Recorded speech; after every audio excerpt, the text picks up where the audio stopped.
Hi friends, welcome to our channel. నేను మీ MPR. మనం నిన్న ఒక వీడియో చేసాం, దాని గురించి మాట్లాడుకున్నాం. కానీ ఈరోజు ఒక వీడియో బాగా వైరల్ అయింది సోషల్ మీడియాలో, మెయిన్ స్ట్రీమ్ మీడియాలో కావచ్చు, టీవీలో కావచ్చు. అది పెద్ద ఒక ఏదో జరిగిపోయినట్టుగా వీడియో వచ్చింది. దాని గురించి మనం ఏంటి అనేది ఒకసారి చూద్దాం. అదేంటి అంటే, హైదరాబాద్లోని జగన్మోహన్ రెడ్డి గారింటి మీద జేసీబీలు, బుల్డోజర్లు, క్రేన్లతో దాడి చేస్తున్నారని సోషల్ మీడియా కావచ్చు, అన్ని మీడియాల్లో కోడెక్కొస్తుంది. ఇది నిజమేనా? ఇది ఎందుకు జరిగింది? అయితే నిన్న జరిగిన దానికి ఈరోజు జరిగిన దానికి ఏమైనా లింక్ ఉందా? కావాలనేది ఏమైనా జరిగిందా? చూద్దాం. గ్రేటర్ హైదరాబాద్ మున్సిపల్ కార్పొరేషన్ వాళ్ళు ఎలా పగలగొడుతున్నారో ఒకసారి ఆ వీడియో చూడండి ఫ్రెండ్స్. డిస్ప్లే అవుతుంది. అలాగే ఇన్ని సంవత్సరాలు మరి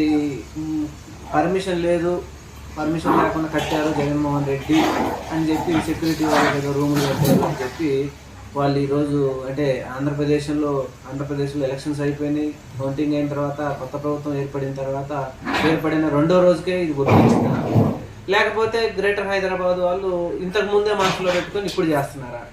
ఏంటిది అనేది ఒకసారి చూస్తే, దీని మధ్యలో ఆంధ్రప్రదేశ్లో జగన్మోహన్ రెడ్డి గారు అప్పుడేదో ఆయన గవర్నమెంట్ వచ్చినప్పుడు కరకట్ట మీద ఏదో పర్మిషన్ లేకుండా కట్టారని, ప్రజావేదికను వీళ్ళు పూల్ చేశారని, అది ఒక పెద్ద రభసైంది. దాని మీద అందరూ మాట్లాడుకున్నారు. అది కూడా తప్పని కొడే చూసిన ఛానల్స్ అయితే మెయిన్ స్ట్రీమ్ మీడియాలు జగన్మోహన్ రెడ్డి గారు ఏదో చేస్తున్నారు, అసలు చంద్రబాబు నాయుడు గారు కొట్టిని అన్నీ చేసేస్తున్నారు, అది ఇదని పెద్దగా చేశారు.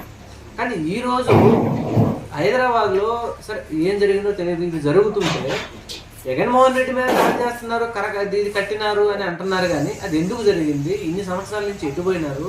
ఇంతకుముందు చంద్రబాబు నాయుడు గవర్నమెంట్లో ఉన్నప్పుడు ఆయన 2 సార్లు చేసిండ్రు, తర్వాత రాజశేఖర రెడ్డి గారు 2 సార్లు చేసిండ్రు, తర్వాత రోసే గారు చేసిండ్రు, కిరణ్ కుమార్ రెడ్డి గారు చేసిండ్రు, విభజిత తెలంగాణలో మళ్ళీ కేసీఆర్ 2 సార్లు చేసిండ్రు, మళ్ళీ ఇప్పుడు కాంగ్రెస్ గవర్నమెంట్ వచ్చింది. మరి ఇప్పుడు గుర్తొస్తుందా ఇది జగన్మోహన్ రెడ్డి గారు తప్పు కట్టారు, దీన్ని ఇప్పుడు పగలగొట్టాలా అని ఇప్పుడు గుర్తొచ్చింది. సరే, గ్రేటర్ హైదరాబాద్ మున్సిపల్ కార్పొరేషన్ వాళ్ళు ఎలా, టౌన్ ప్లానింగ్ వాళ్ళు ఎలా ఏంటి అనేది ఇక్కడ అందరికీ తెలిసిందే. అయితే ఇక్కడ ఒక విషయం గుర్తుపెట్టుకోవాల్సింది ఏంటంటే, హైదరాబాద్లో minimum 60 to 70% middle class families కొంచెం అన్అఫిషియల్గానే వాళ్ళు కట్టుకుంటారు ఇల్లులు. అది ఎలాగంటే ఒకసారి నేను మీకు విశ్లేషణ చేస్తాను.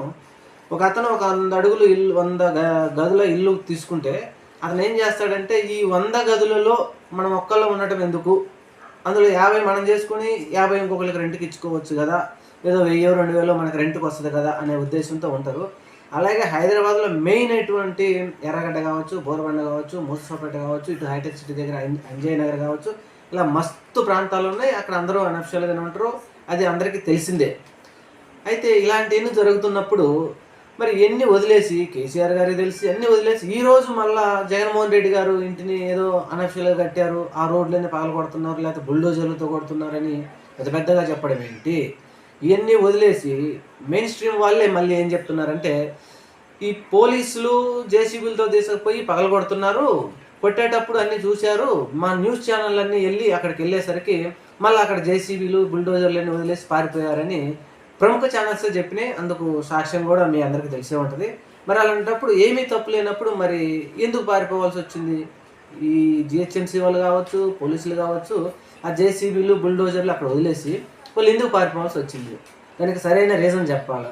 లేదు అంటే ముందుగా ఒక నోటీస్ ఇవ్వచ్చు జగన్మోహన్ రెడ్డి గారికైనా, అక్కడ ఎవరైతే ప్రస్తుతం ఉంటున్నారో వాళ్ళకి నోటీసులు ఇచ్చి, ఇది మీరు అక్రమంగా కట్టారు, దాన్ని మీరు పగలగొట్టాలి, మేము ఇట్లా జరుగుతుంది పగలగొట్టాలి అని ముందుగా ఇచ్చేసి ఆ తర్వాత కొట్టచ్చు. అది కొంచెం చట్టరీత్యా ఏ చర్యలు తీసుకున్నా దాన్ని ఎవరు కాదనరు. అలా కాకుండా ఈరోజు ముందుగానే వచ్చి ఏదో జరిగింది, ఇక్కడ ఇద్దరు ముఖ్యమంత్రులు గారు, ఆంధ్రప్రదేశ్ గారు, తెలంగాణ ముఖ్యమంత్రి గారు కలిసి ఏదో చేశారని జనాల్లోకి వెళ్ళిపోతుంది ఈ విషయం. ఒకవేళ వాళ్ళిద్దరు కలిసి చేశారా లేదా అనేది మనకైతే తెలియదు, కానీ పబ్లిక్ ఎలాగైతే వెళ్ళిపోయింది. ముఖ్యమంత్రులు ఇద్దరు కలిసి ఆయన మీద దాడి చేస్తున్నారు, ఆ పబ్లిక్లో ముందేమో మేము మారామని చెప్పారు, కానీ ఇప్పుడైతే వీళ్ళేం మారలేదనే ఈ రోజులు ఆల్రెడీ వెళ్ళిపోయింది. అలా కాకుండా ప్లస్ జగన్మోహన్ రెడ్డి గారు ఇప్పుడు ఆ ఇంట్లో ఉండటం లేదు, అది ఆల్రెడీ వాళ్ళ సిస్టర్ షర్మిల గారికి ఇచ్చారు, ప్లస్ విజయమ్మ గారు వాడుకుంటున్నారు. కానీ జగన్మోహన్ రెడ్డి గారు మరి అక్కడే ఉండటం లేదు. మరి ఉన్నప్పుడు ఆయన ఇంటి మీద దాడి చేస్తున్నప్పుడు అదే Andhra Pradesh Congress committee Pradesh Congress committee chairman అయినటువంటి షర్మిల గారు మరి దాని మీద ఎందుకు స్పందించడం లేదు, మరి నా ఇంటిని ఎందుకు పగలగొడుతున్నారని కానీ ఒక స్టేట్మెంట్ కానీ ఏమి ఇవ్వకుండా ఉండకపోవడం మాత్రం అది దురదృష్టం. కానీ ఇలాంటి చర్యలు గ్రేటర్ హైదరాబాద్ మున్సిపల్ కార్పొరేషన్ వాళ్ళు ఇలాంటి చర్యలు చేయడం మాత్రం మంచిది కాదు. ఏ పార్టీ అయినా ఈ రోజున్న పార్టీ ఉండొచ్చు, లేకపోతే రేపు ఇంకొక పార్టీ ఉండొచ్చు, కానీ అలా అని చెప్పి అన్న చూసుకొని కొంతమంది మీద వాళ్ళు తప్పు చేశారంటే చట్టరీత్యా అది నేరమే, చట్టపరంగా దాన్ని శిక్షించితే ఎవరు కాదన్నారు. అలా కాకుండా డైరెక్ట్గా మేము పోయి వాళ్ళ ఇళ్ళ మీదకి వెళ్తాం, లేకపోతే వాళ్ళని ఏదో చేస్తాం. ఆల్రెడీ ఇక్కడ ఆంధ్రప్రదేశ్లో ఇలాంటివన్నీ జరుగుతూ ఉన్నాయి. ఈ చాలా పెద్ద గొడవ అయిపోతూ ఉంది. దానివల్ల అక్కడ ఉండే ప్రభుత్వానికి ప్రాబ్లం, మా దగ్గర ఉండే ప్రభుత్వానికి ఇబ్బందిగా ఉంది. తెలంగాణలో ఉన్న ప్రభుత్వాన్ని కూడా చెడ్డ పేరు తెచ్చుకోకుండా ఇలాంటి చర్యలకు మంచిది పద్ధతి కాదని మేము కోరుకుంటున్నాం. Thank you. Like, share, subscribe, comment. Don't forget to ring the bell.